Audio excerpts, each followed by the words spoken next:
tema de las obligaciones, ¿sí?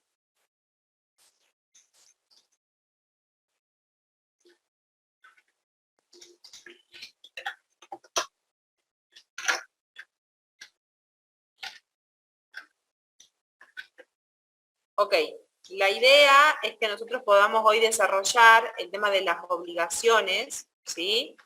Que podamos ver cuál es el concepto, la naturaleza, como así también la clasificación, que en definitiva es lo que a nosotros nos importa. ¿Bien? Aceptamos por ahí.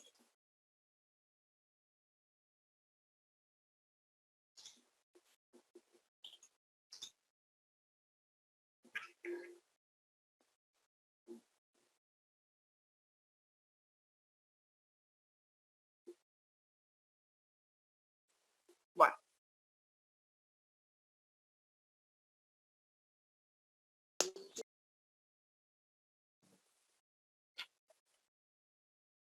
Nosotros en esta parte tenemos que desarrollar, ¿sí?, las obligaciones en su parte conceptual, que de alguna manera viene en referencia a lo que nosotros habíamos visto en las últimas clases respecto de esto que hablábamos del acto jurídico y antes del hecho jurídico, ¿sí?, de las consecuencias que acarrean determinadas acciones dentro del campo, dentro del ordenamiento jurídico, ¿sí?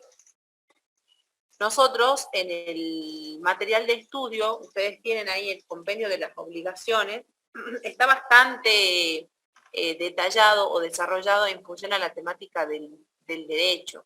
Nosotros no nos vamos a adentrar, ¿sí?, puntualmente al detalle, sino que simplemente vamos a elaborar un concepto, lo vamos a desarrollar, vamos a ver cuáles son sus partes, ¿sí?, cuáles son los elementos.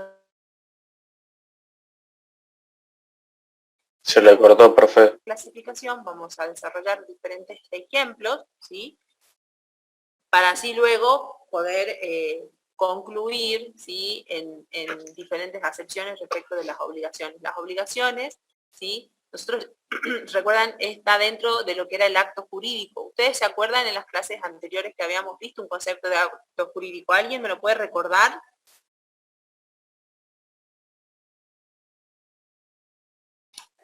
Era el acto voluntario humano que Sí. generaba consecuencias jurídicas.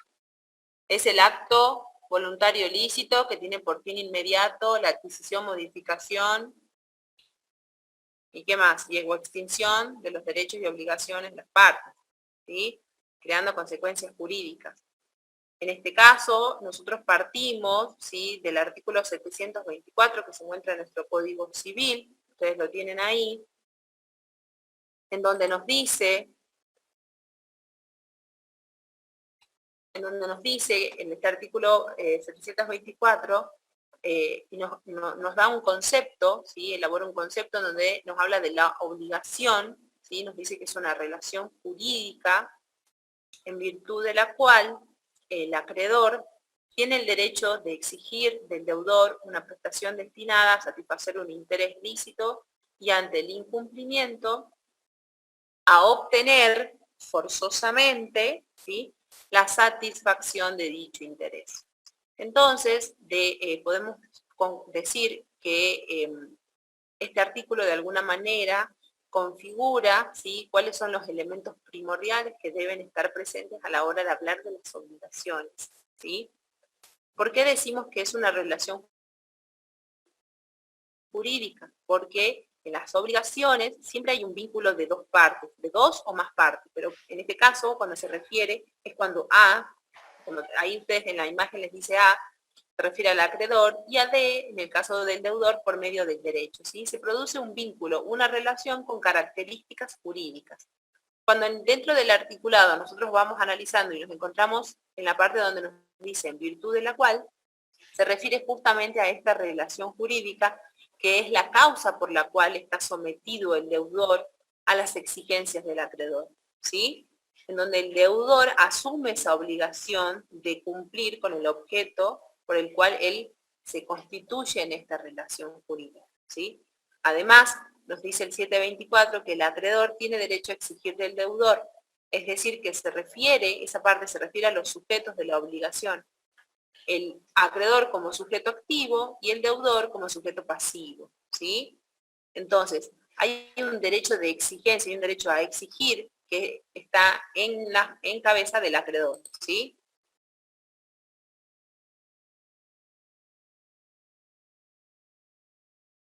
También el 724 nos dice,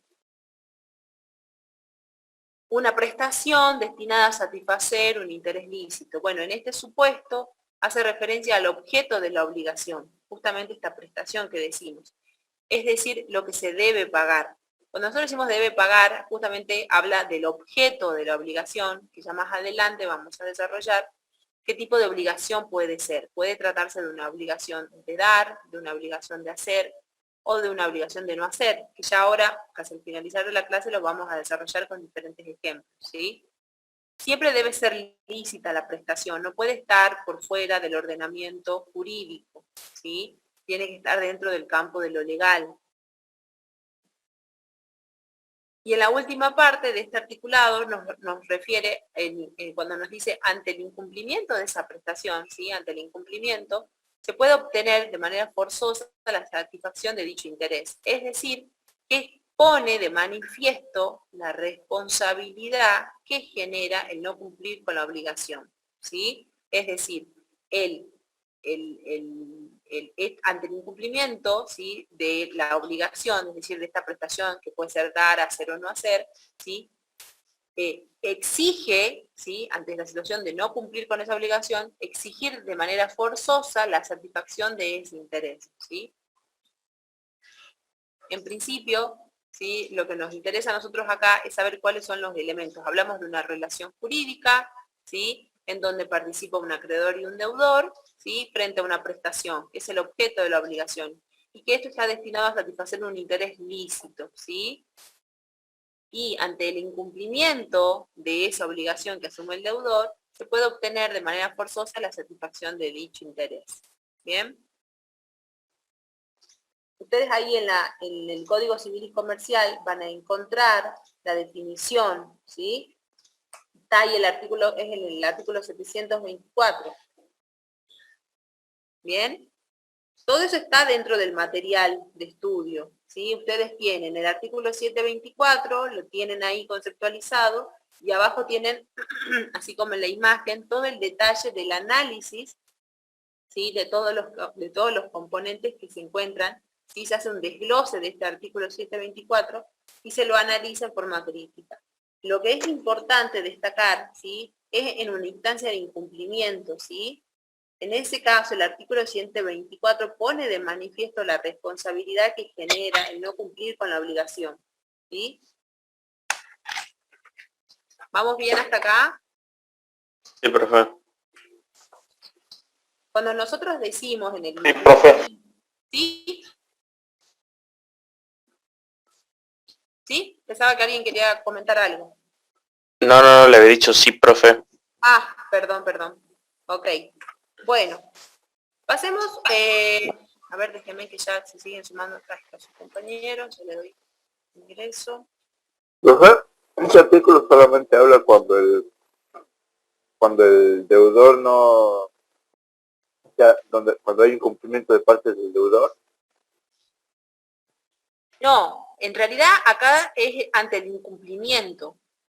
No es el incumplimiento del deudor, es ante el incumplimiento, porque si bien acá el acreedor tiene el derecho a exigir del deudor una prestación, en este caso, ¿sí?, la prestación, o sea, quien asume la obligación del cumplimiento es del deudor. Este incumplimiento, ¿sí?, no solamente es cuando el deudor incumple, también es en el caso del acreedor, ¿sí? Entonces, Entonces, digamos, ante el claro, incumplimiento, claro, ya vamos a ver más adelante, por ejemplo, con un contrato de compra-venta, cómo las partes asumen una responsabilidad, ¿sí?, frente a un objeto. No es solamente el deudor, ¿sí? Cuando hablamos ante el incumplimiento en este 724 hace referencia al incumplimiento, ¿sí?, de esta prestación.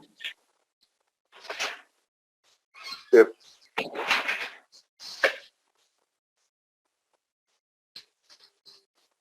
Pasemos ahora, ¿sí?,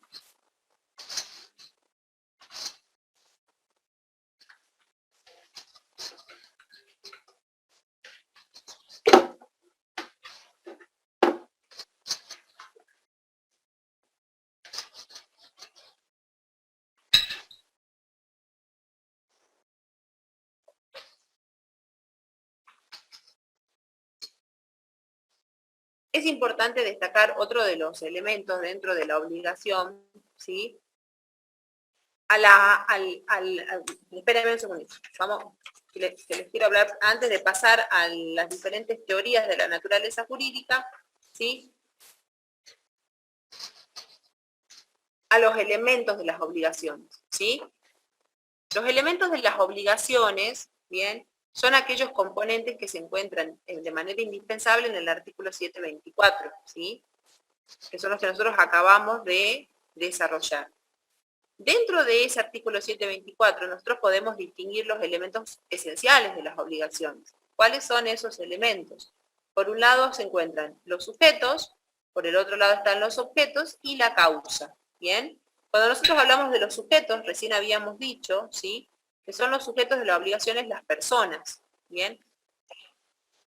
Ese acreedor, ¿sí?, ese sujeto, ese deudor, pueden tratarse de personas humanas, ¿sí?, como de personas jurídicas, ¿sí?, en donde se establece el vínculo obligacional, ¿bien? Cuando nosotros hablamos de los sujetos, es importante destacar la pasividad el carácter pasivo o activo, ¿sí? ¿Cuándo denominamos sujeto pasivo o sujeto activo?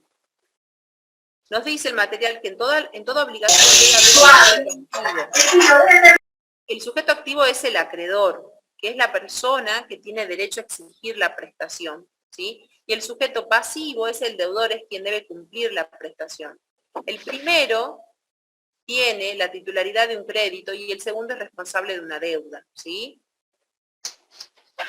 Los sujetos, en este supuesto, tienen que estar determinados al momento de hacer la obligación, es decir, al momento en que se constituye la obligación. Si nos vamos a un ejemplo, podemos hablar de un contrato de locación y un contrato de alquiler, pongamos ese ejemplo. Al momento de que ustedes firman el contrato de alquiler, se encuentra manifiesto en el mismo contrato cuál es el sujeto activo y cuál es el sujeto pasivo. Es decir, es un requisito importante, ¿sí?, primordial, esencial, que al momento en que se inicia, que se constituye esta obligación, ¿sí?, este contrato de alquiler, se encuentre determinado, ¿sí?, quién es el sujeto pasivo y quién es el sujeto activo, ¿sí? Se debe saber quién es el acreedor y quién es el deudor. Ahora, ¿quiénes pueden ser sujetos dentro de la obligación? Entonces, nuestro Código Civil nos establece que pueden ser sujetos de la obligación todas las personas, ya sean personas jurídicas o personas humanas, ¿sí?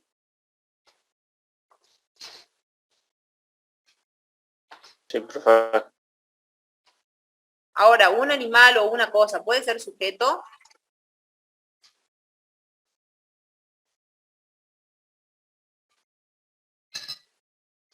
¿Podría ser sujeto de la obligación una cosa? Y no, porque está hablando de persona o institución, digamos. Exacto, de las personas humanas o personas jurídicas. Bien, ¿sí? Justamente el código nos establece de que tiene que ser persona, puede ser jurídica, ¿sí?, como por ejemplo una fundación, ¿sí?, una asociación, o una persona humana, ¿sí?, cualquiera de nosotros, ¿bien? Pero es importante destacar esto, de que tiene que tratarse de una persona, ¿sí? Otro de los requisitos importantes dentro de los sujetos, ¿sí?, es la capacidad, ¿sí? Para que la obligación sea válida, el sujeto tiene que ser capaz. ¿Se acuerdan cuando nosotros en clase hablábamos de esto, de la capacidad de ejercicio y de derecho y de la incapacidad de ejercicio y de derecho? De ser titular y de ejercer. Sí, que no, debería ser, por ejemplo, mayor de edad, o si es mayor de edad, que tenga las capacidades mentales para hacer esa acción. Perfecto. Ahora, ¿qué pasa siguiendo el ejemplo de este contrato, que nosotros recién veníamos hablando, de este contrato de alquiler, ¿sí? Lo lleva a cabo uno de los sujetos, es un menor de edad. ¿Qué pasa con esa obligación? No la podría cumplir y quedaría nulo. Perfecto. Muy bien. Así, sin más, ¿sí? Porque no está cumpliendo uno de los requisitos esenciales, ¿bien? que es el de no cumplir con La mayoría de edad. de ser sujeto, ¿sí? Y tener capacidad. Las obligaciones nos exigen tener capacidad, ¿sí? También podría tratarse de un inhabilitado, ¿sí? Entonces, en ese supuesto también es nulo, también cae ese contrato de alquiler, ¿sí? Porque quizá es mayor de edad, pero tiene una incapacidad de ejercicio, está inhábil. Bien, es titular, pero no puede administrar sus bienes. En ese supuesto también sería nulo, ¿bien? Cuando nosotros nos referimos a la capacidad, ¿sí? Tiene que tratarse de una capacidad de ejercicio y una capacidad, ¿sí? De derecho. Si falta la capacidad de derecho para un determinado acto, ¿sí? Es nulo de nulidad absoluta. Por lo tanto, no se puede sanear. ¿Bien? ¿Vamos bien hasta acá?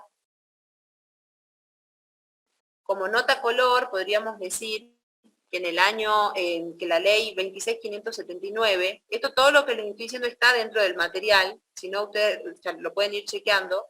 En el año 2010 se produce una modificación en la legislación argentina referido al tema de la capacidad. Es uno de los puntos claves que tuvo el código cuando fue modificado, ¿sí? Esta modificación, ¿sí? Lo que hizo fue cambiar la edad a partir de la cual se alcanzaba la capacidad de ejercicio.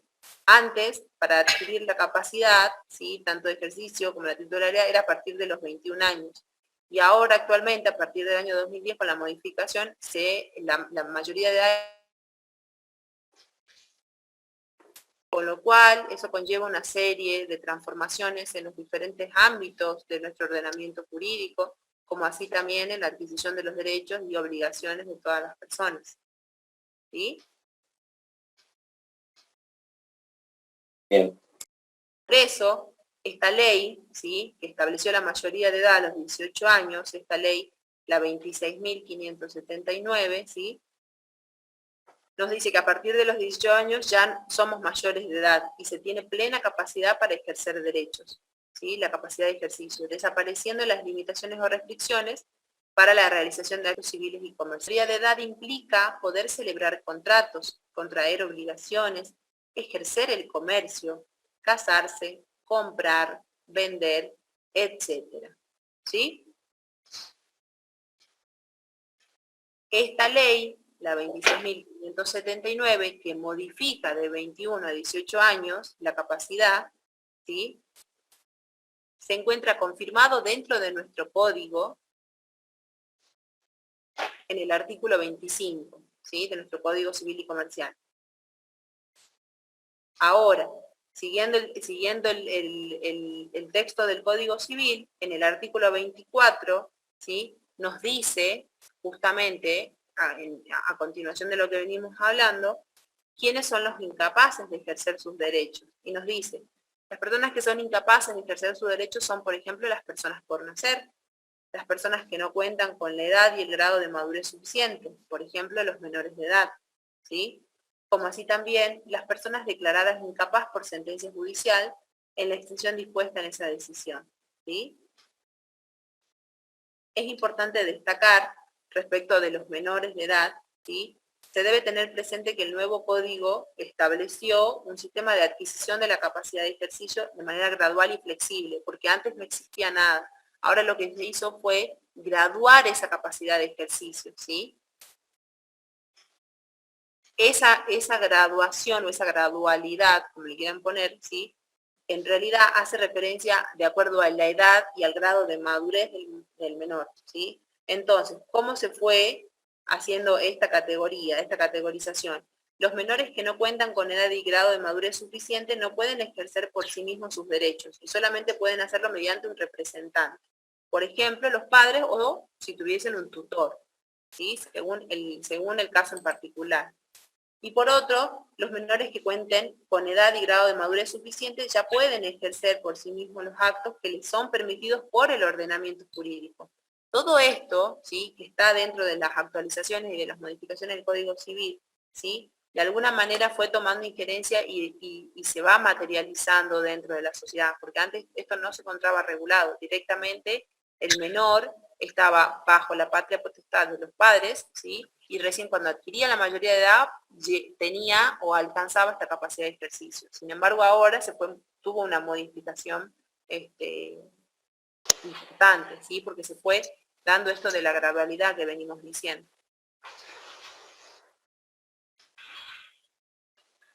Bien, siguiendo los elementos, siguiendo este tema de los sujetos dentro de las obligaciones de este acreedor, de este deudor, también es importante clasificar la pluralidad de los sujetos, ¿sí? Los sujetos dentro de las obligaciones pueden ser múltiples o pueden ser simples, ¿bien?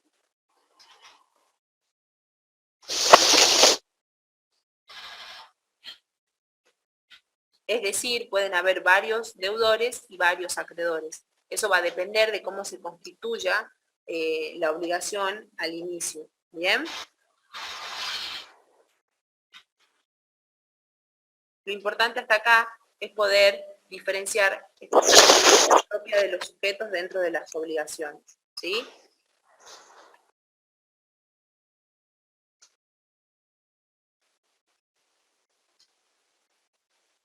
Bien, espérenme que acá les voy a poner.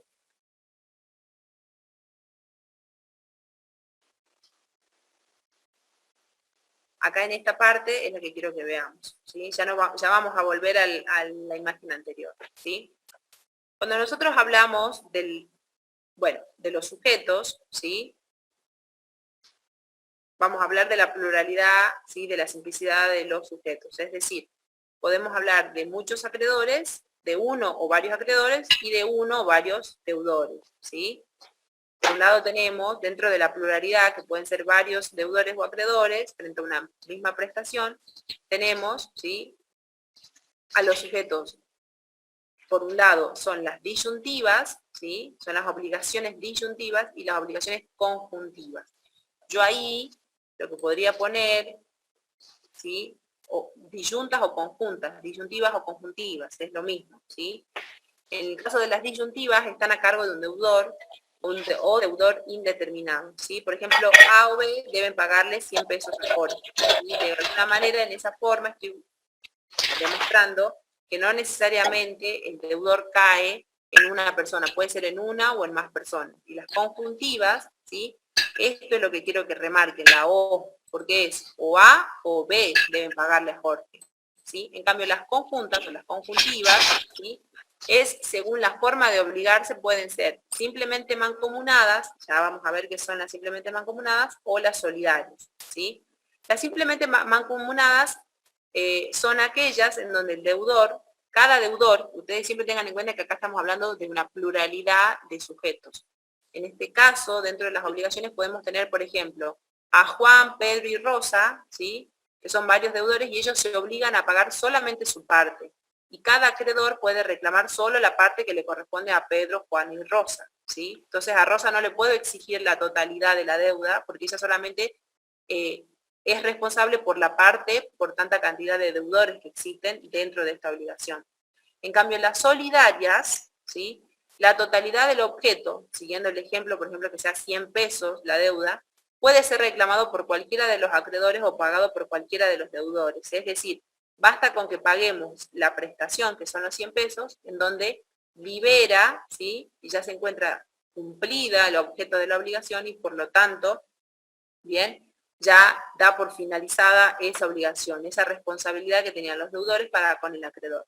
De todos modos, aunque esto parece un poco trabalenguas, no se preocupen que al finalizar les voy a mostrar un recurso que está bastante bueno y que de alguna manera viene a sintetizar toda esta clasificación de las obligaciones, ¿sí? Pero por lo pronto es importante verlas porque el programa les exige desarrollar esta parte de las obligaciones, ¿sí? Como punto de partida para el desarrollo de todos los tipos de contratos que nosotros vemos y después también todo lo que se refiere a derechos reales, cuando vemos concurso, quiebra, entonces esto es como la antesala del desarrollo de todos los otros temas, ¿sí?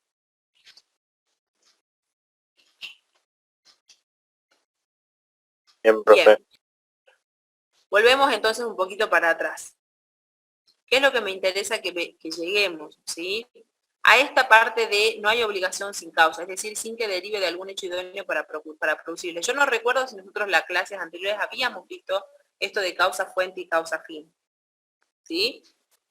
Pero es importante que nosotros podamos diferenciar esto de la causa fuente y la causa fin. Ustedes en el material de estudio lo tienen, ¿sí? Tienen la distinción de la causa, ¿sí? Les dice, la causa es un elemento de las obligaciones, pero durante muchos años originó controversia respecto de la relación y su significado y el alcance, ¿sí? Porque por ahí suele confundirse qué es la causa fuente y qué es la causa fin, ¿bien? Y también se cuestiona mucho si forma parte dentro de los elementos indispensables, ¿sí? Que constituyen o que configuran, ¿sí? Los supuestos de las obligaciones. Nosotros dijimos los sujetos, el objeto y la causa, ¿sí? Entonces, hay algunos enciclopedistas donde realmente consideraban de que estaba, en realidad esto sí se podía incorporar dentro de los elementos esenciales, y estaba la contrapartida donde decía que no, que en realidad era un elemento externo, ¿sí? Lo que nosotros tenemos que destacar es que, siguiendo el articulado del Código de Vélez, ¿sí? La causa fuente, es decir, la fuente de la obligación, es el hecho que da origen a la obligación, ¿sí? Yo ahí les puse, es el hecho que da origen a la obligación, el hecho jurídico, el acto jurídico, ¿sí? Por ejemplo, una relación de familia, ¿bien? En cambio, la causa fin es la finalidad de las partes, ¿sí? Que las partes han tenido en miras de celebrar el acto. Por ejemplo, un contrato. Son dos momentos diferentes, no deben confundirse, ¿sí? En el código, que siempre es un tema en cuestión, esto de la causa fuente y la causa fin, ¿sí? Mientras algunos autores sostienen que todos los artículos que refieren a las causas fuente, ¿sí? Hay otros que en realidad sostienen que todo el articulado se refiere, ¿sí? A la causa fuente, en tanto que los demás se refieren a la causa fin. O sea, hay una confusión de decir, bueno, ¿cuál es considerado como causa fuente y cuál es considerado como causa fin? ¿Sí? En el artículo 726, que ahora les leo, ¿sí? Hace exclusivamente alusión al tema de la causa fuente, ¿sí? Es decir, al hecho que da origen a la obligación. Ya vamos a ver un ejemplo y ahí lo vamos a poder. Si no lo entienden, lo volvemos a ver, ¿sí? Porque es importante que quede bien aceitado este tema. El artículo 726 nos dice, no hay obligación sin causa, es decir, sin que derive de algún hecho idóneo para producirla, de conformidad con el ordenamiento jurídico.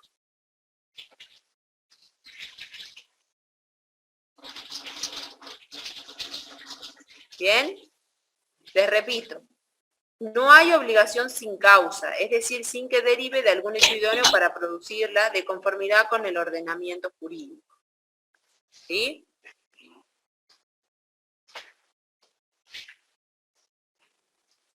Es decir, que la regulación de la causa fin, ¿sí? Va a quedar reservada a los actos jurídicos y a los contratos. Al poder determinar bien qué es la causa fuente, ¿sí? A posteriori, sí, podemos conceptualizar la causa fin. Ahí el ejemplo que les puse, por ejemplo, una relación de familia, ¿sí? Ustedes, por ejemplo, no han elegido a sus padres. ¿Bien? Entonces, pero esa relación de ustedes con sus padres, sobre todo cuando ustedes eran menores, genera una obligación de sus padres para con ustedes por ser menores de edad. ¿Sí? Y hay consecuencias jurídicas. La patria potestad, la tenencia, las obligaciones, las cargas familiares. ¿Bien? En cambio, la causa fin es justamente la finalidad que las partes tienen, ¿sí? Mediante este elemento de la voluntad que nosotros hablamos, en miras a celebrar un determinado acto. Por ejemplo, un contrato. ¿Sí?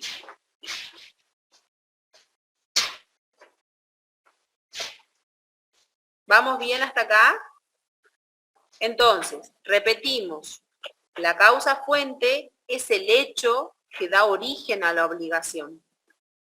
Puede ser un hecho jurídico, un acto jurídico, ¿sí?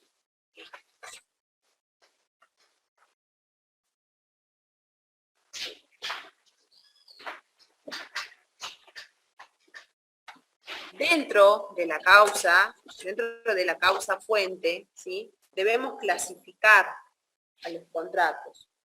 Perdón, debemos clasificar a los diferentes tipos de obligaciones, ¿sí? La clasificación clásica es la proveniente del derecho romano, miren ustedes cuán importante es el derecho romano, en el cual las obligaciones pueden generarse en 4 fuentes. Por un lado el contrato, el cuasi contrato, y por el otro lado el delito y el cuasi delito, ¿sí? Esta parte no es tan importante que nosotros desarrollemos mucho, lo importante es que ustedes puedan distinguir la causa fuente y la causa fin, ¿bien? Que puedan distinguir a qué hacen referencia, que se trata de un elemento externo de las obligaciones, ¿sí? Y que uno se refiere justamente a este hecho que da origen a la obligación, como por ejemplo una relación de familia, y que la causa fin, ¿sí? Es justamente la finalidad que las partes tienen en miras de poder celebrar un contrato, ¿sí?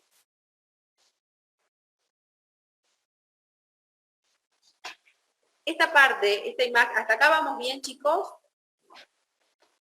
Sí, profe. Sí, profe. Sí, profe. Dentro de lo que es la naturaleza jurídica, yo ahí les armé,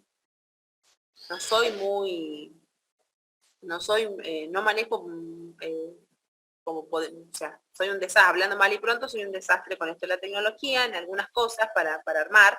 Entonces ahí les había escaneado y le puse esta imagen que está acá a la derecha, en donde se refiere a los diferentes criterios que se han tenido a la hora de poder diferenciar o clasificar las obligaciones, ¿sí? Las obligaciones pueden clasificarse según distintos criterios, ¿bien? Entonces, teniendo en cuenta la naturaleza,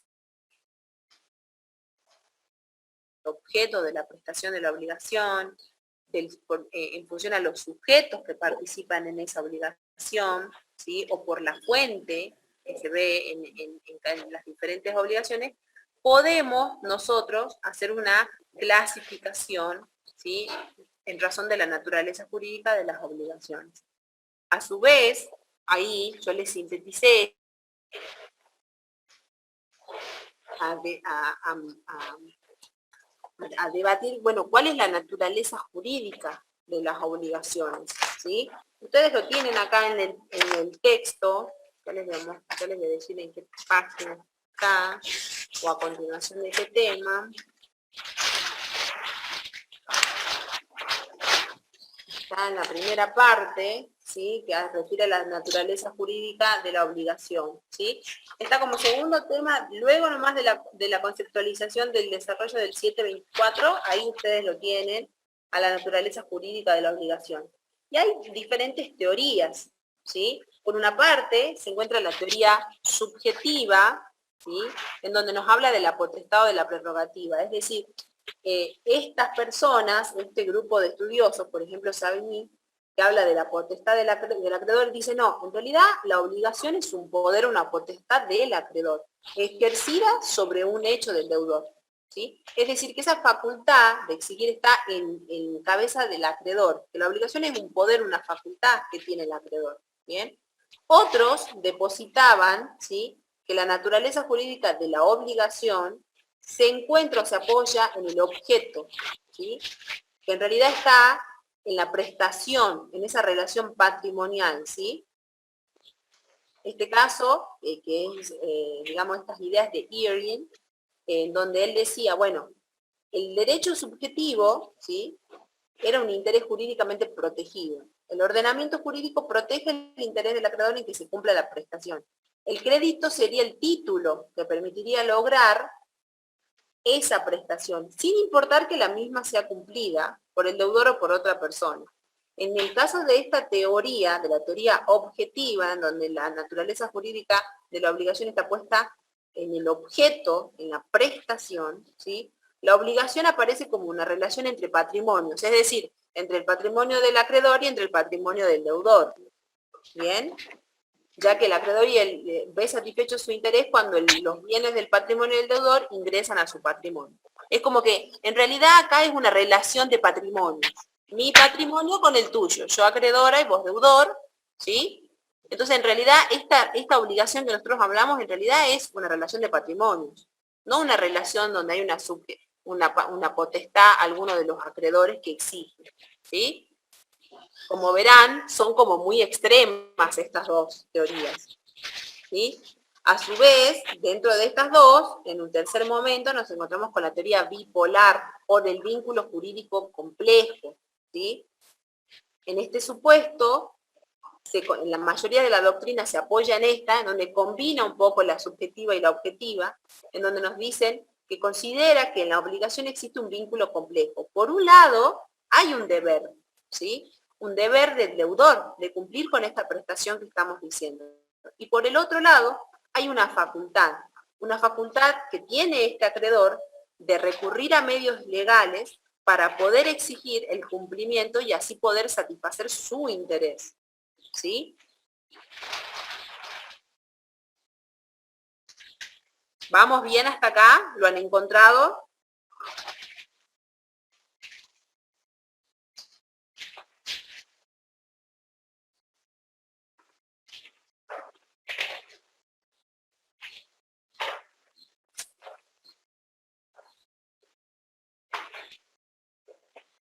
Profe,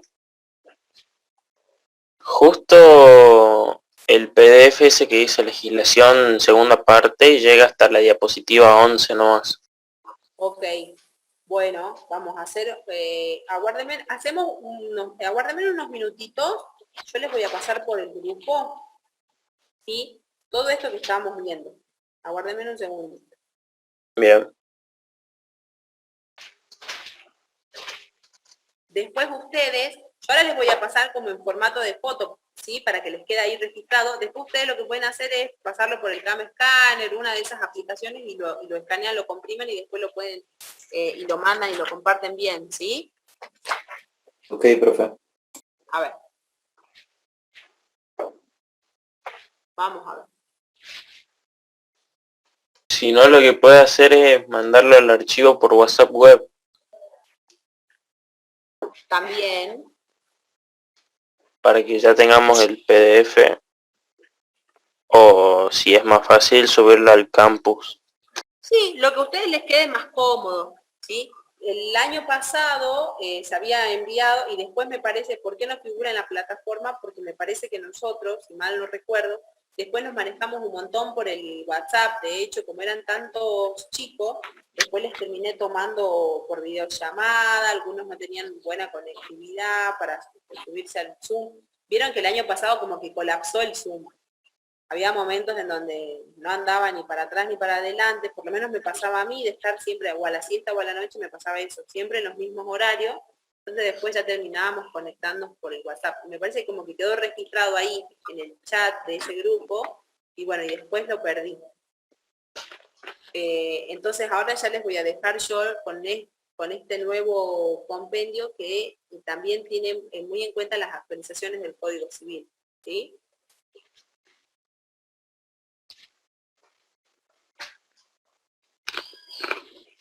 Bien. Entonces, causa fuente y causa fin estamos, ¿verdad? Sí.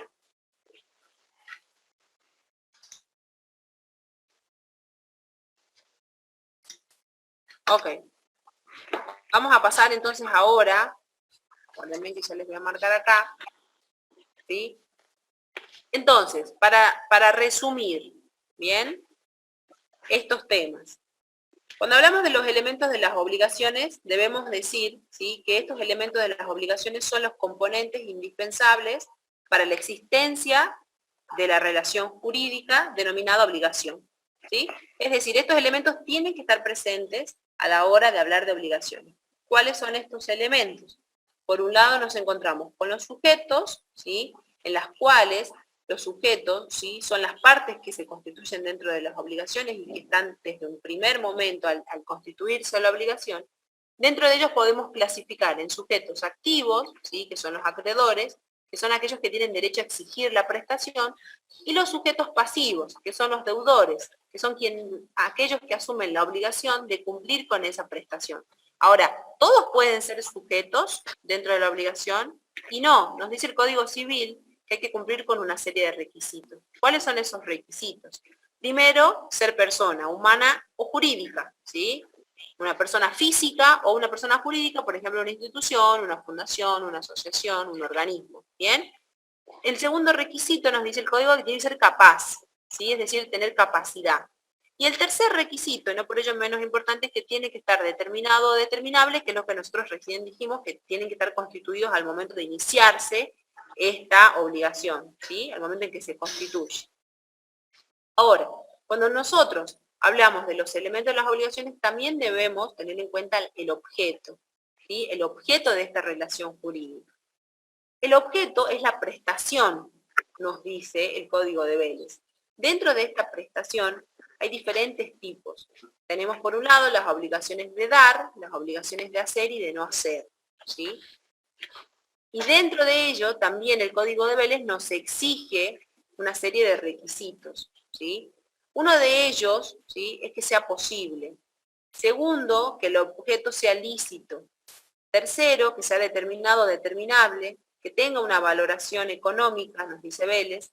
Quinto, que que sea legítimo, es decir, que esté dentro del ordenamiento jurídico, que tenga un carácter, o sea, como que legítimo va de la mano con lo lícito, ¿sí?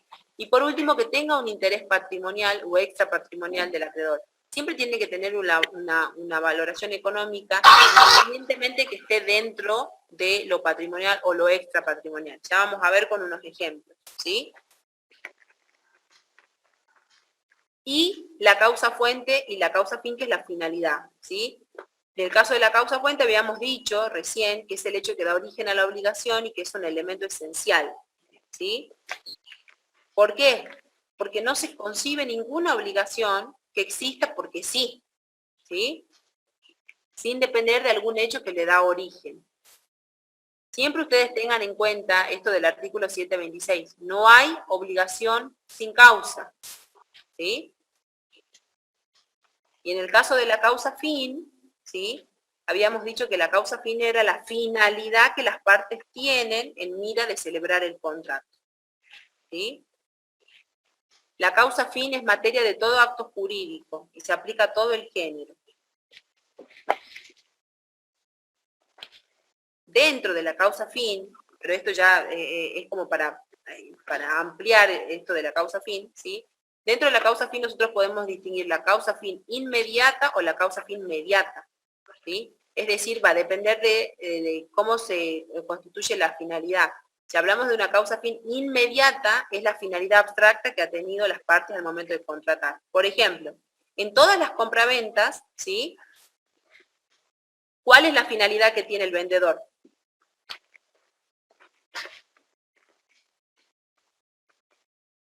¿Cuál es la finalidad inmediata? Ustedes son vendedores en Castillo, por ejemplo. ¿Cuál es la finalidad inmediata del vendedor? Vender. Vender. Recibir el precio, ¿sí? Y para el comprador, ¿qué? ¿Cuál es la finalidad inmediata? Recibir el producto. Recibir la cosa. Muy bien. Esa es la finalidad inmediata, ¿sí? Es la finalidad como instantánea que nosotros tenemos, que nos motiva a constituir esa obligación. ¿Bien? Ahora, la causa fin inmediata, ¿sí?, podríamos decir que son los motivos, ¿sí? Son como las razones por las cuales yo asumo esa obligación. Esos motivos, bueno, ya van a depender de cada persona y ya son irrelevantes para el derecho, ¿sí? Ya el derecho eso no le interesa, ¿bien? Salvo que lo haya manifestado, salvo que sea de un interés importante, pero en ese caso, dentro de la causa fin, podemos distinguir la inmediata y la mediata, ¿sí? Pero en definitiva lo que a nosotros nos interesa es poder distinguir estos elementos, ¿sí? Esto también les voy a pasar, que esto lo habíamos visto el año pasado, ¿bien? Vamos a ver la clasificación. Aguárdenme un segundito que voy a traer una cosa.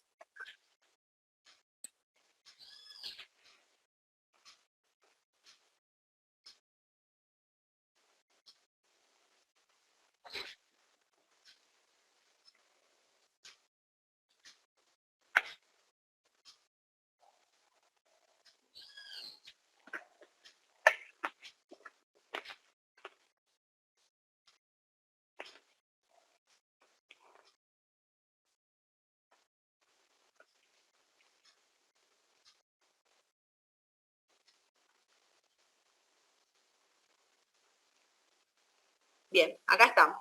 Bueno, lo que vamos a hacer ahora, ¿sí? Vamos a distinguir los diferentes tipos de obligaciones, ¿sí? Que es la que ustedes ven acá en pantalla, según el vínculo, según la modalidad, según su objeto, según su sujeto, según la interdependencia, según la fuente, ¿sí?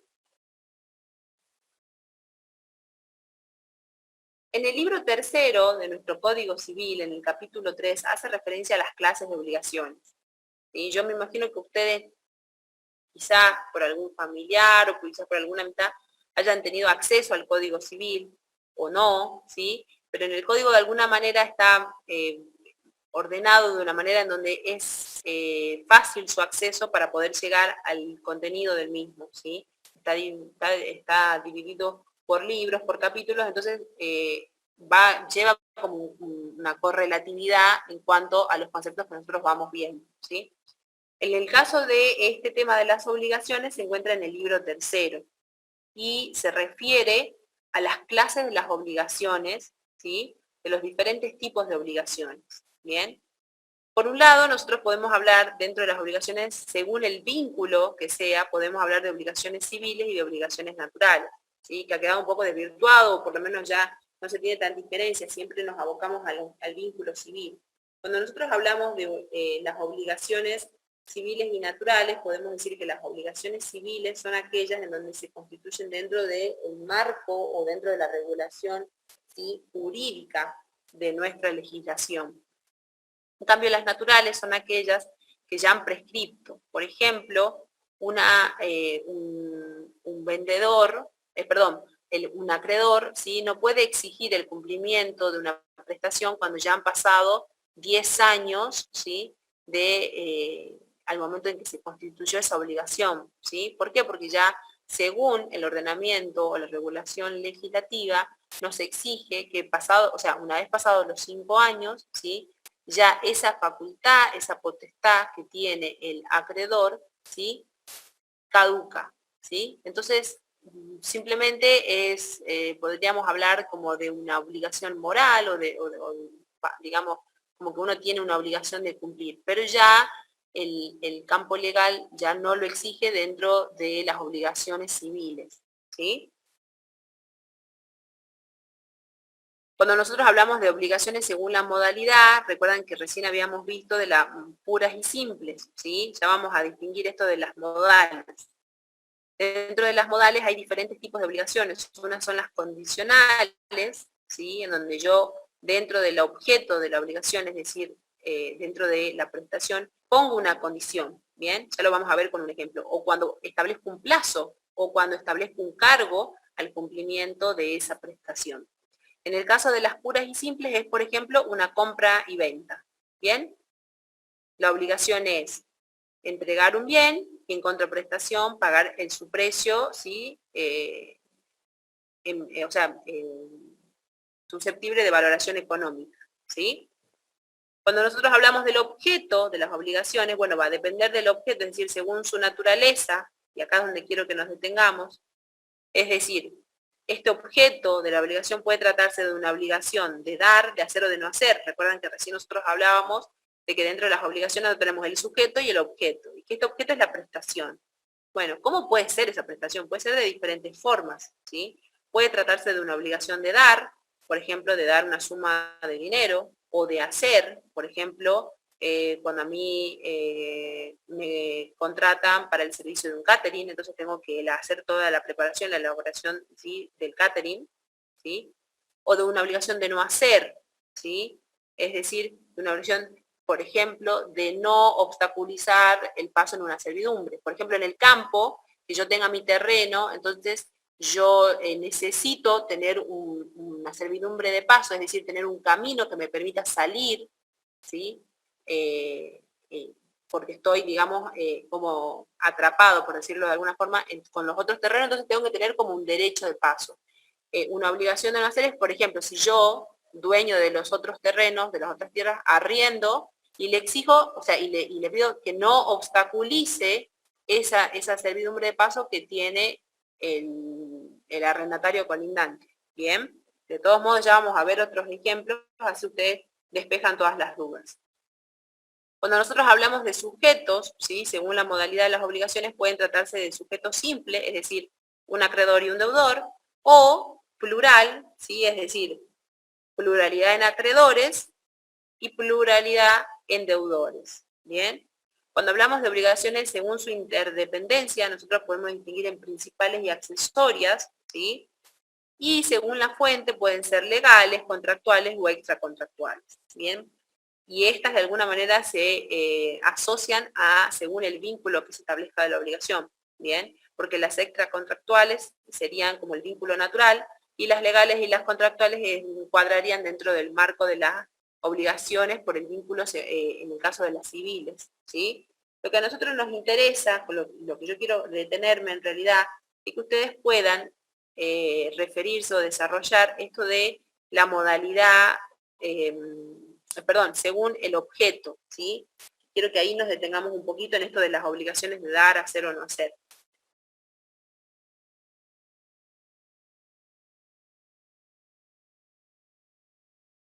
Entonces, recapitulando, en nuestro Código Civil hace distinción a las diferentes clases de obligaciones. Allí nos encontramos con las obligaciones de dar, con las obligaciones de hacer y de no hacer, con las obligaciones alternativas o facultativas, con las obligaciones con cláusula penal y sanciones conminatorias, ya vamos a ver esto de las sanciones conminatorias, las obligaciones divisibles e indivisibles, las obligaciones del sujeto plural, las obligaciones concurrentes, las disyuntivas, que recién hablábamos de las disyuntas y las conjuntas, ¿sí? Las obligaciones principales y accesorias y la rendición de cuentas. Lo que a mí me interesa es que podamos ver las primeras, ¿sí? Y que por lo menos podamos manejar los conceptos de manera sintética de cada una de estas, ¿sí? Generalmente esto es lo que más se pregunta en los exámenes.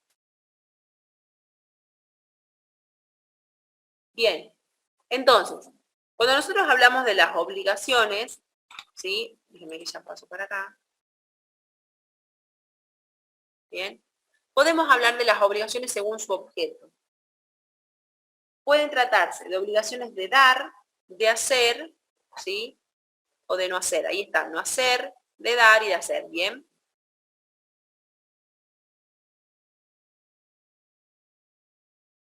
Cuando nosotros nos referimos a las obligaciones de hacer, ¿sí? Es justamente a la de prestar un servicio. Por ejemplo, un asesoramiento jurídico. ¿Bien? Por un lado tenemos las obligaciones de medio y otras tenemos obligaciones de resultado. Es decir, va a depender, dentro de las obligaciones de hacer, pueden subclasificarse dentro de estas obligaciones de medio de resultado, ¿sí? Por ejemplo, en el caso del resultado, ¿cuál sería? La de la construcción de un edificio, ¿sí? Entonces ahí estaría dando cumplimiento con la prestación. Y en el caso de medio es justamente un médico, porque el médico es quien nos elabora, quienes nos otorga el diagnóstico, nos hace un tratamiento, ¿sí? Para poder llegar, digamos, a la mejora en el caso de estar en una situación de salud compleja, etc. ¿Sí? También dentro de las obligaciones de hacer nos encontramos con la de realizar un hecho. Y puede tratarse como la primera de un servicio o de un hecho. Por ejemplo, la de pintar un cuadro. ¿Bien? En el caso de las obligaciones de dar, ¿sí? Las obligaciones de dar son aquellas que tienen la finalidad o que tienen el objeto de la entrega de una cosa, ¿sí? Puede tratarse de una cosa cierta, de una suma de dinero o de cosas inciertas también puede ser, ¿sí? Por lo pronto, en el caso de las obligaciones de dar cosas ciertas son aquellas en donde la finalidad es la entrega de algo, de una cosa que está determinada en el momento en que se contrae la obligación. Por ejemplo, yo decido venderle a Pedro, ¿sí? Una casa ubicada en la calle Rivadavia 1050 de la localidad de San Miguel de Tucumán, ¿sí? O decido darle, no sé, el cuadro del artista tanto, ¿sí? Que es un pintor renombrado, o sea, eso es cuando hablamos de las obligaciones de dar cosas ciertas, es decir, que están determinadas, especificadas al momento de contraer la obligación. ¿Sí?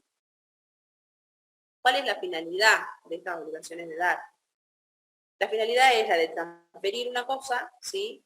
Hay una relación donde se puede constituir derechos reales, y donde ya vamos a ver más adelante que en los derechos reales hay un vínculo entre las personas y las cosas, como así también la de restituir estas cosas ciertas. ¿Sí? Esto está determinado en los artículos 746 y 747 de nuestro nuevo código, ¿sí? Ustedes lo pueden ver ahí, los efectos y las entregas de las cosas ciertas, ¿sí? Les dice el 746, el deudor de una cosa cierta está obligado a conservarla en el mismo estado en que se encontraba cuando contrajo la obligación y entregarla con sus accesorios, aunque hayan sido momentáneamente separados de ellas. Por ejemplo, en un contrato de locación de servicio, yo les alquilo a ustedes un departamento de una habitación con un baño, todas las cosas, todos sus accesorios se encuentran en funcionamiento, ¿sí? Y en un estado en donde tiene todas las condiciones para ser habitado, ¿sí? Cuando yo les transfiero eso, ¿sí? Mediante un contrato de locación de servicio. Entonces ustedes tienen la obligación que al momento de la devolución, ¿sí? Devolverlo en el mismo estado en que ustedes lo habían adquirido. Eso es lo que dice el artículo 746, ¿sí? El deudor de una cosa cierta está obligado a conservarla en el mismo estado en que se encontraba cuando contrajo la obligación y entregarla con sus accesorios, aunque hayan sido momentáneamente separados de ella, ¿sí? En el caso del artículo 747 hace referencia a la entrega. Cualquiera de las partes tiene derecho a requerir la inspección de la cosa en el acto de su entrega. La recepción de la cosa por el acreedor hace presumir la existencia de vicios aparentes y la calidad adecuada de la cosa, sin perjuicio de lo dispuesto por las obligaciones de saneamiento en la sección cuarta. Lo que nos importa acá determinar es que el deudor, ¿sí? De alguna cosa cierta tiene la obligación, tiene el deber de entregar la cosa, ¿sí? En el tiempo convenido y en el mismo estado en la que la recibió, ¿sí? Eso es importante destacar en el caso de las obligaciones dar, ¿sí? Conservar la cosa en el mismo estado en que se encontraba cuando contrajo la obligación. Y a estos efectos debe realizar todas las diligencias necesarias para conservarla igual y poder efectuar la entrega de la misma, ¿sí? Vieron que siempre en los contratos de alquiler siempre se les exige a los inquilinos devolver el departamento pintado, porque de alguna manera con el uso y la vida diaria, como que las paredes son las que de alguna manera, entre comillas, denotan esto del desgaste, ¿sí?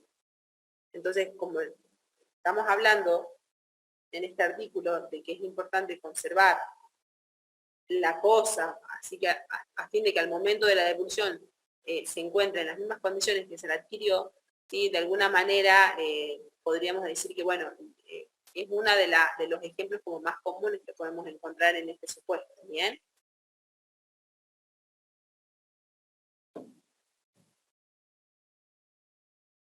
Bien, profe. Ok, pasemos ahora, ¿sí? Dentro de estas obligaciones, porque es bastante largo este tema, pero nosotros lo vemos por arriba, así vemos los conceptos generales. Pasemos a las obligaciones de dar dinero, ¿sí? Recién habíamos dicho las obligaciones de cosas ciertas. Pasemos a las obligaciones de dar dinero. Son las que tienen por objeto estas obligaciones, ¿sí? Desde el nacimiento de la obligación de la entrega de una suma de dinero. Se deben distinguir entre las obligaciones dinerarias, que son justamente estas de dar dinero, con las obligaciones de valor y obligaciones en moneda extranjera. Son dos cosas distintas.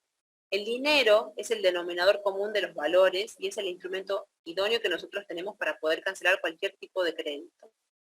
Chambías nos define el dinero como una cosa valiosa a la cual la autoridad pública le ha atribuido la función de unidad de medida del valor de todos los bienes. Por eso todos los bienes tienen una apreciación, una valoración económica, ¿sí? El dinero, ¿sí? Tiene las siguientes características. Se trata de una cosa mueble, es decir, es un objeto material susceptible de tener un valor, que puede transportarse de un lugar a otro. Eso es lo que se denomina como cosa mueble, ¿sí? Que se puede transportar. Es fungible. ¿Por qué es fungible? ¿Conocen la palabra fungible? No, profe. Bien, lo pueden buscar por internet, ¿sí? De todos modos, acá en el texto les dice que cuando hablamos de la característica de que el dinero es fungible, Se consume con el uso, dice. Bien, que se consume con el uso, que es intercambiable, ¿sí? Es consumible el dinero también. ¿Por qué? Porque para su poseedor, ¿sí? Se desaparece con el primer uso y ustedes saben, quemamos el sueldo hasta el 10, creemos que somos millonarios y después desapareció, se hizo humo la plata, ¿sí? Es consumible, ¿sí? Entonces estas son las características que tiene. ¿Por qué nosotros hablamos de las características? También les dice Jean-Pierre, es divisible. ¿Por qué es divisible el dinero? Porque puede ser fraccionado. Ya lo vamos a ver con un ejemplo acá cuando hablamos de las cosas divisibles e indivisibles, ¿sí? Porque el valor nominal, porque puede ser fraccionado esto de la característica de la divisibilidad. Y es de curso legal y forzoso porque su valor nominal está fijado por el Estado. Es decir, un billete de 500 pesos yo no lo puedo modificar. Es un billete de 500 pesos, ¿sí? Y todo el mundo lo recibe con ese valor nominal de 500 pesos. ¿Bien?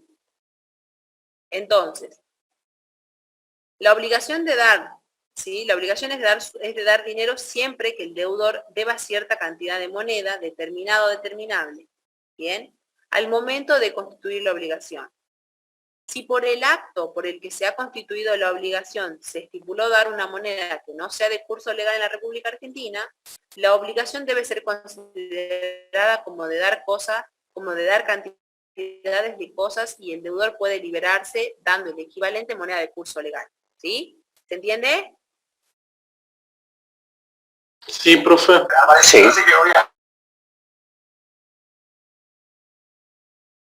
Bien.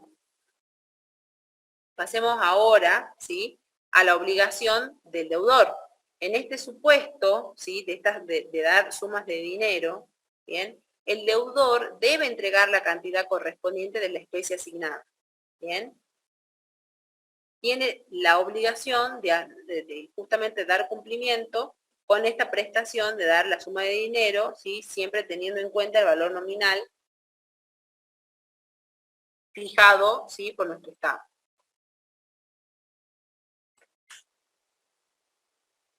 Bien, acá los textos le desarrollan la moneda nacional, en contrapartida le hacen un cuadro, una diferenciación con las obligaciones en moneda extranjera.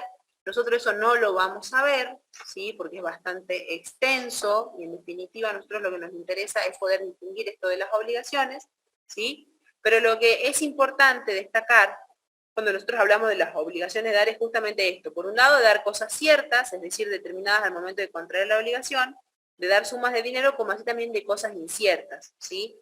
Cuando nosotros hablamos de las cosas inciertas, es justamente la prestación, que es el objeto de la obligación, que no se encuentra determinada al momento de nacer la obligación, como sí lo son en las cosas ciertas, ¿sí? Y requieren una determinación posterior. Para ello, estas cosas ciertas tienen que tener la característica de la fungibilidad, es justamente, ¿sí?, de esto de dar, por ejemplo, la de dar sumas de dinero, o pueden ser no fungibles, ¿sí? Por ejemplo, obligaciones de género.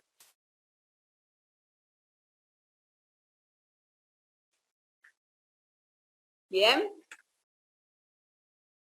Vamos a ver las obligaciones, ¿sí? A ver, acá. ¿Vamos bien hasta acá? Sí, profe. Sí, hasta acá sí. Ok. ¿Sí?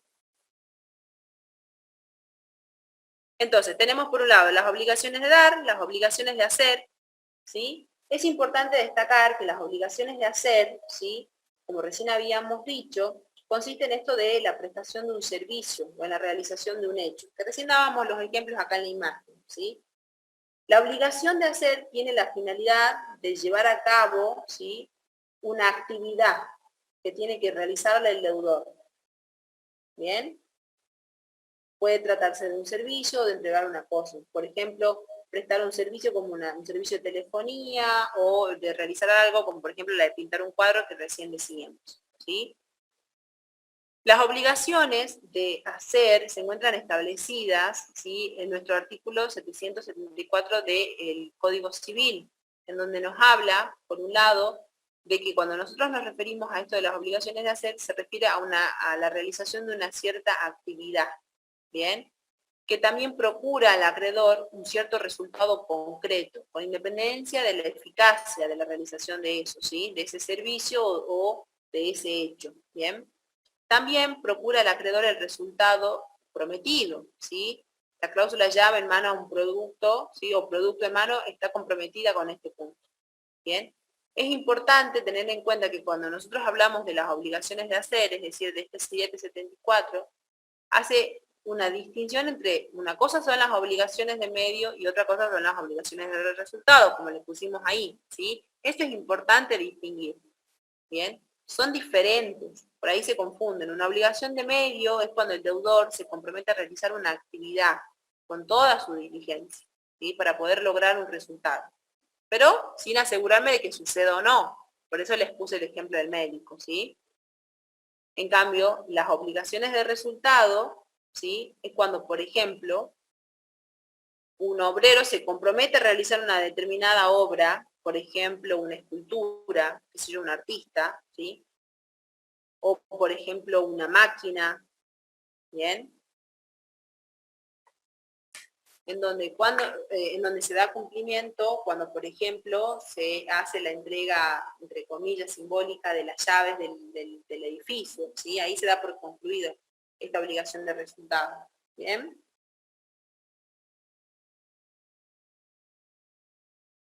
Y las obligaciones de hacer se tratan justamente de una abstención, de una actividad, perdón, de una inactividad, ¿sí? Por ejemplo, dentro de estas obligaciones yo puedo poner como objeto, como prestación, no poner un negocio en determinado lugar, o por ejemplo en los contratos, ¿vieron en los contratos de los famosos donde ellos tienen como la exclusividad de un lugar? Entonces no tienen que hacer notas de farándula para otros canales, ¿sí? Eso es una obligación de no hacer, ¿bien? En este supuesto de las obligaciones de no hacer, si el deudor no se abstiene y ejecuta, ¿sí? El hecho, es decir, yo suponiendo que soy la famosa y yo tengo un contrato donde yo establecí en una cláusula no hacer notas periodísticas a otros canales que no sea, por ejemplo, Telefe, ¿sí?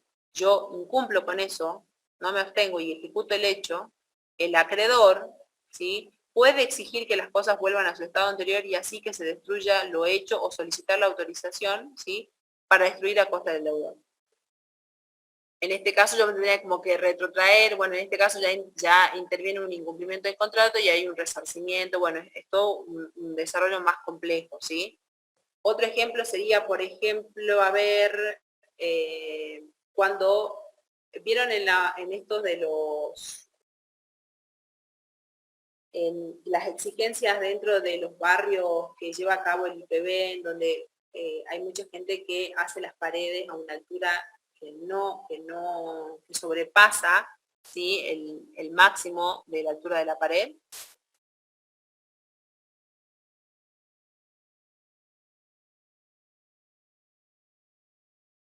O por ejemplo en los country. Eso está prohibido. En los country, exacto, ese es un buen ejemplo también, no están permitido la construcción de paredes, ¿sí? Sino que tienen que tener la división de sus casas mediante los ligustros o con un tendido de tela. La verdad que es lo que sí, siguiendo el ejemplo de su compañero, o sea, podría tomarse como un buen ejemplo en esto de las obligaciones de no hacer, ¿sí? Es cuando se exige la abstención del deudor. Bien, ¿vamos bien hasta acá?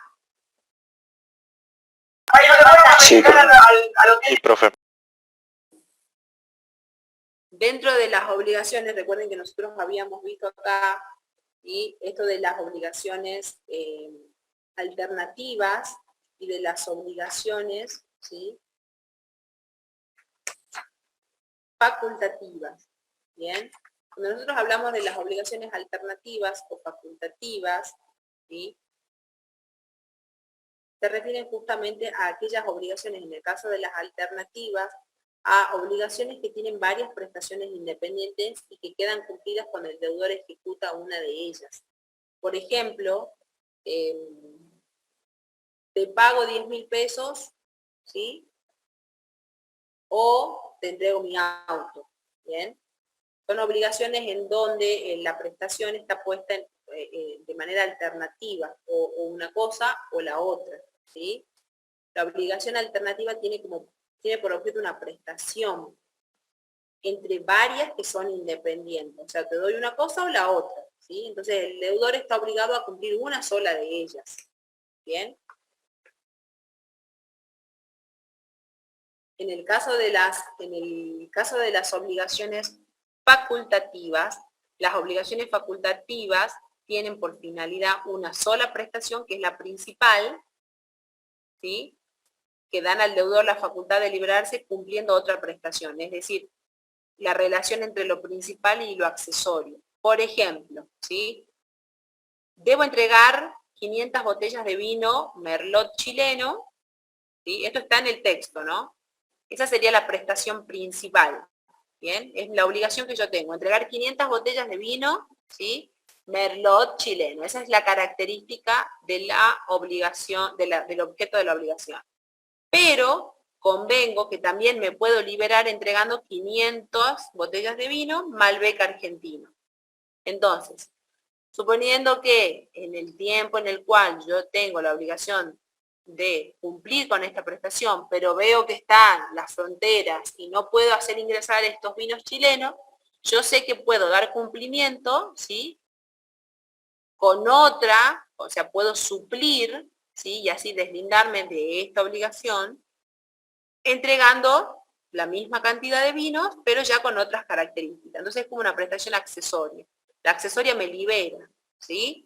En este caso es una obligación facultativa. Ya no es esto o lo otro, como era en el caso de la alternativa, ¿sí? Acá la relación es que la accesoria me ayuda a liberarme de la obligación principal, ¿sí?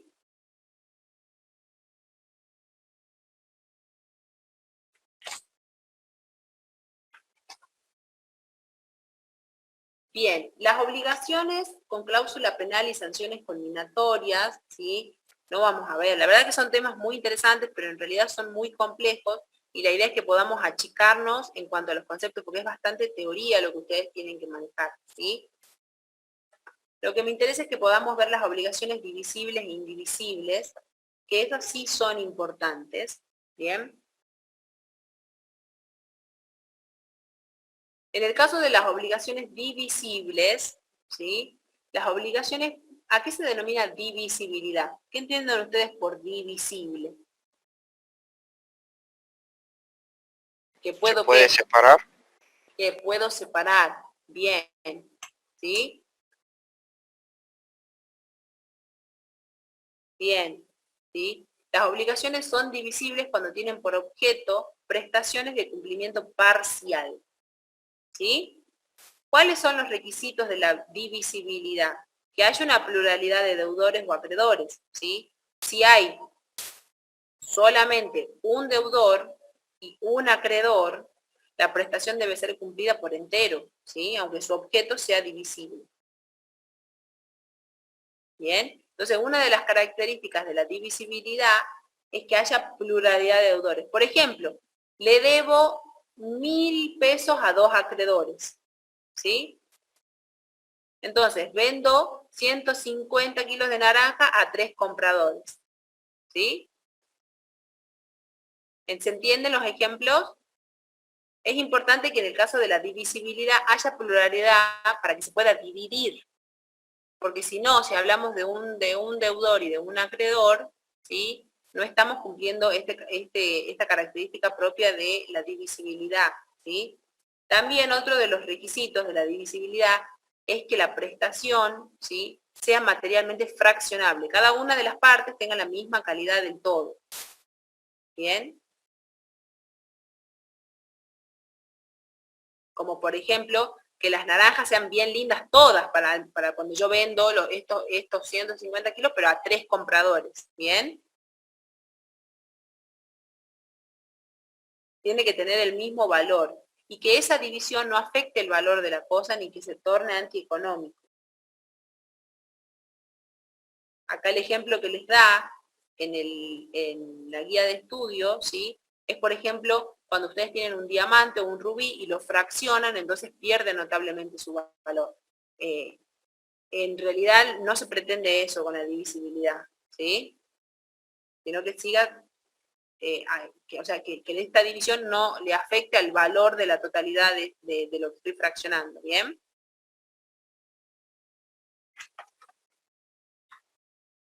Las obligaciones divisibles vienen de la mano con las obligaciones indivisibles, y en contrapartida podemos decir que son estas obligaciones que no se pueden cumplir parcialmente, no se pueden fraccionar, ¿sí? Les dice el código de Vélez que la obligación es indivisible cuando no puede cumplirse parcialmente, o sea, cuando solo puede ser cumplida por entero. Por ejemplo, entregar un cuadro, ¿bien? La naturaleza, no puedo entregar partes, ¿sí? Lo entrego completamente. Entonces, la naturaleza de la prestación es lo que determina que la obligación no pueda cumplirse parcialmente.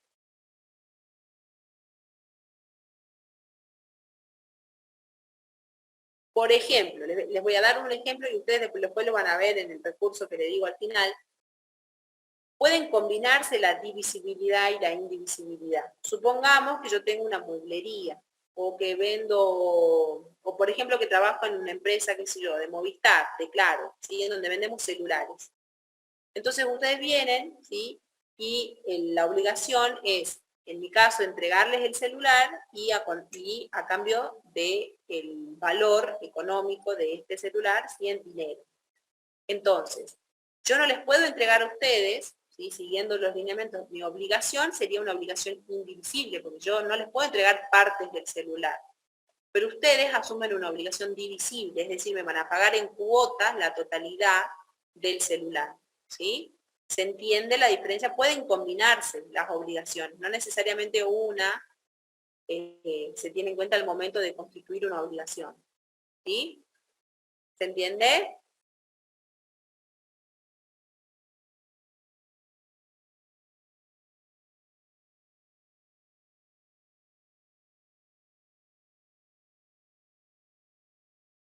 Bien. Pasemos ahora a la pluralidad de los sujetos, ¿sí? Y la simplicidad. En el caso de los sujetos simples, es cuando hablamos de un acreedor y un deudor. Vamos directamente a las obligaciones según su sujeto en el aspecto plural, ¿sí? Las obligaciones del sujeto plural. Dentro de las obligaciones, estas pueden ser por sujeto simple o plural. Es decir, en el caso de las simples, cuando nosotros hablamos de un deudor y de un solo acreedor. Y en el caso de la plural, cuando tenemos varios deudores o varios acreedores, ¿sí? En el caso de los sujetos plurales, recuerden que nosotros habíamos visto acá las mancomunadas y las solidarias, ¿sí? Acá está. ¿Bien? Dentro de las plurales nosotros tenemos, ¿sí? ¿Ven? Donde ahí les dice varios acreedores o deudores, ¿sí? Y están las simplemente mancomunadas, en el caso de las plurales, ¿sí? Que pueden ser, en el caso de las plurales, ¿sí? Que son estas mancomunadas, tienen las siguientes características. Primero, tiene que tener una pluralidad de sujetos. Segundo, que tiene que haber una unidad de objetos. Tercero, tiene que haber una unidad de causa. Y por último, una pluralidad de vínculos, ¿sí? En el caso de estas obligaciones, ¿sí? Donde hay pluralidad de sujetos y dentro de ellas nos encontramos con los sujetos donde ellas asumen una obligación mancomunada, ¿sí? Es importante hacer referencia a que en este supuesto de la pluralidad de sujetos puede haber varios acreedores y un solo deudor, o puede haber varios deudores y un acreedor, ¿sí? O a su vez también pueden tratarse de varios deudores y de varios acreedores. Pueden combinarse de todas esas formas, ¿sí? ¿Se entiende? Cuando hablamos de la unidad del objeto, todos los deudores, en el caso de las mancomunadas, deben lo mismo. Por ejemplo, Pedro, Juan y Rosa deben 100 pesos, ¿sí? No sé, a María, ¿bien? Los tres le deben deben el objeto de la prestación, es lo mismo para cualquiera de ellos tres, ¿sí? La diferencia está en la parte que les corresponde según la cantidad de deudores, que participan en la obligación, ¿sí? Para todos, ¿sí? En este caso, los deudores, todos, cada uno de ellos debe lo mismo. Y además, en el caso del acreedor, ya sea uno o varios, también tienen el derecho a exigir el mismo objeto, la misma prestación, ¿sí? Ahora, siguiendo dentro de las mancomunadas, ¿sí? Para todos los sujetos intervinientes, tanto deudores como acreedores, la causa o la fuente de la obligación es la misma, ¿sí? La causa es la misma para todos ellos, no se modifica.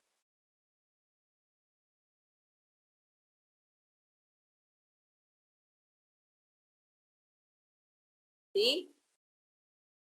¿Cuál es la diferencia? Con la modificación del Código Civil, ¿sí?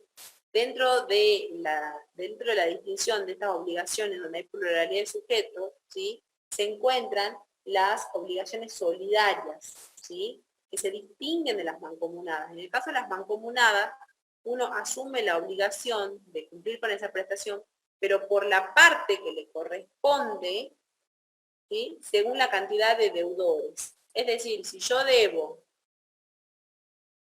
100.000 pesos, ¿sí? Y somos 4 los deudores, yo solamente iré por 25.000, ¿sí? Se dividen en partes iguales, salvo que se haya estipulado lo contrario al momento de constituir la obligación. ¿Bien?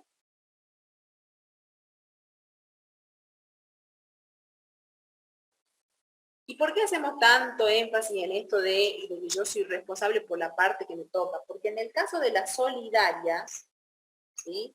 Es totalmente distinto. Es totalmente diferente. Uno responde por el todo, ¿sí? En las obligaciones solidarias, ¿sí? ¿Cuándo es solidaria una obligación?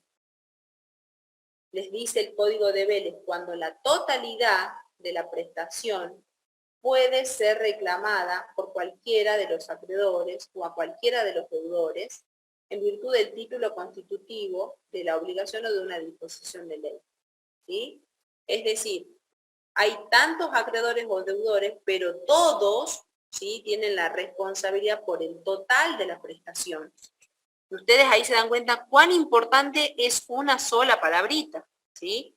Porque basta con que me pongan responsabilidad solidaria para el cumplimiento de la obligación, en donde yo ya estoy obligada a pagar esos 100.000 pesos. A que en la confección del contrato o de una obligación, ¿sí? Me digan, por ejemplo, que son obligaciones simplemente mancomunadas, ¿sí? Entonces, en ese caso, yo, que estoy como deudora, simplemente respondo por la parte que me toca, ¿bien? ¿Ven por qué es importante la interpretación? O sea, una simple palabra, ¿cómo puede cambiar o modificar mi responsabilidad frente a una obligación que asumo? ¿Sí? ¿Vamos bien, chicos? Sí, profe. Ok. Ya terminamos.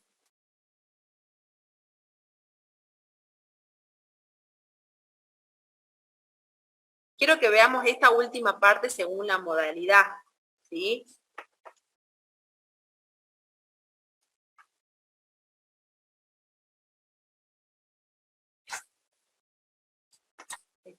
Acá. Que lo mismo acá. Bien. Cuando nosotros hablamos, ¿sí? De las obligaciones según su modalidad, es decir, que podemos distinguir a las obligaciones, ¿sí? Según su condición, según su plazo, según su cargo, ¿sí? Es decir, podemos establecer diferentes modalidades para el cumplimiento de esta prestación. La primera es cuando nosotros establecemos una condición, ¿sí? Que están sujetas a una condición que puede ser incierta o futura, ¿bien? Ya vamos a ver un ejemplo. Dentro de estas podemos distinguirla entre suspensoria o resolutiva, ¿sí? En el caso de la suspensoria, podría ser, por ejemplo, cuando yo le digo, a ver, podría ser así la condición. Yo les doy, ¿sí? Yo les voy a regalar una determinada suma de dinero, ¿sí? Si ustedes en el examen se sacan 10. ¿Sí? ¿Se entiende? Sí, profe. Y en el caso de la resolutiva, ¿sí? Hasta tanto no suceda eso, ¿sí? No puedo cumplir con el pago, ¿sí? Y en el caso de la resolutiva es cuando, por ejemplo, yo establezco un determinado tiempo. Por ejemplo, qué sé yo, les pido a ustedes que cuiden mi casa mientras yo me voy de vacaciones y dentro de 2 semanas regreso. Entonces ustedes pueden utilizar la casa por ese periodo. Una vez finalizado, ¿sí? Ese periodo, ¿sí? Ya se cumple, digamos, entonces se vuelve al estado que estábamos anterior. En ese caso, la modalidad de la obligación es resolutiva, ¿sí? ¿Se entiende?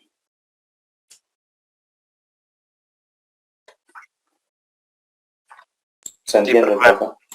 Ok. Sí, profe.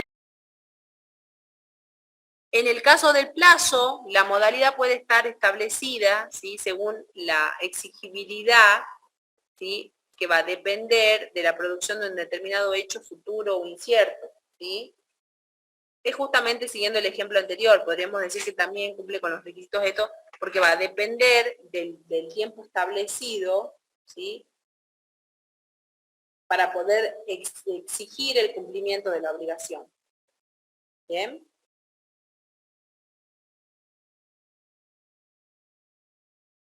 Por ejemplo, podríamos dar la de un seguro, ¿sí? ¿Cuándo cobra la exigibilidad? ¿Cuándo puedo exigir el cumplimiento de la obligación por parte del seguro? Cuando se produce algún hecho, ¿sí? Pero yo no sé cuándo va a suceder. Yo no sé cuándo va a suceder un granizo, ¿sí? Entonces, la modalidad va a depender del plazo. O, por ejemplo, un seguro de vida, ¿sí? Cuando yo pago un determinado monto por un seguro de vida por un accidente. Pero el plazo que a mí me establecen, por ejemplo, es hasta los 75 años, ¿sí? Entonces, ¿cuánto es exigible el cumplimiento de la prestación de este seguro de vida? Hasta mis 75 años, ¿sí? Es decir, hasta mis 74 años, 364, o sea, si yo no, hablando así, dice llanamente, si yo no me muero ahí, no es exigible. O sea, después de ese plazo ya no se puede, ¿sí? ¿Se entiende el ejemplo? ¿Sí? La exigibilidad de que se lleve a cabo, de que se produzca un hecho futuro incierto, yo no sé cuándo puede suceder, ¿sí? Pero tiene que ser antes de los 75. Claro, para que sea exigible. De lo contrario, no. Claro. ¿Sí? Para poder exigir el cumplimiento ya está ahí. Ya después de ahí caducó. Ya no hay nada que reclamar. Bien, y por último tenemos las obligaciones, ¿sí? Según su modalidad, que son las del cargo, ¿sí? Que son justamente las obligaciones accesorias, excepcionales, que se imponen al adquirente de un derecho, ¿sí? Dentro de este cargo puede ser simple o condicional. En el caso de la simple, ¿sí? Si no se cumple, no produce una pérdida del derecho, pero en el caso de las condicionales, el incumplimiento de este cargo puede ocasionar la pérdida de un derecho, ¿sí? Bien. Bueno, hasta acá es esta parte, ¿sí? Todo lo que es la clasificación, concepto y características de las obligaciones, ¿bien? ¿Alguien tiene alguna duda o consulta al respecto?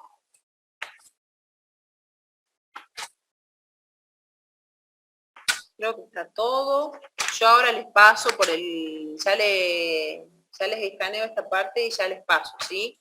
Por favor, No profe. les voy a poner todo porque es bastante, ¿sí? Bueno, Profe, diga. ¿hasta qué parte llega el parcial?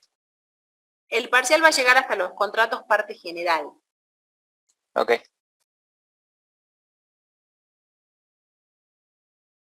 Profe, ¿cuándo sería exactamente el parcial? Y el parcial va a ser seguramente del jueves que viene al próximo.